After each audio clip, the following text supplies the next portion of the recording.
როგორც არია, თითქოს სამხრეთის ბაღში ვართ, ვერ ვიჯერებ, რომ ეს ყველაფერი შენია.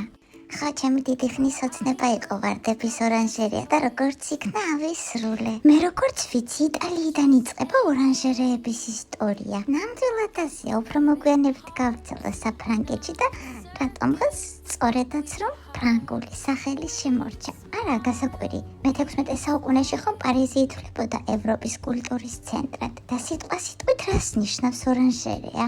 ფორთოხლის ბაღს ნიშნავს. თავდაპირველად სწორედ ფორთოხლის და ციტრუსის გამოსაზამთრებლად მოიგონეს ეს დახურული ბაღები. ახლა ვარდებზე მომეყევი, რატომ მაინც და მაინც ვარდები? ვარდები ჩემი შინაგანი ბაღია. მათი ისტორია ბევრად ძველია. ჩემი საყვარელი მითი აფროდიტეს უკავშირდება. სწორედ აქედან ის სიყვარულის სიმბოლოდ იქცა. ვარდის ყოველი ფერი თითქოს ადამიანის სხვადასხვა ხასიათს აღნიშნავს. ბოლოს და ბოლოს ვარდი ყვავილების დედოფალია. ანუ შენი ორანჟერეა ერთგვარად ხასიათების კოლექცია, უფრო ოცნებების.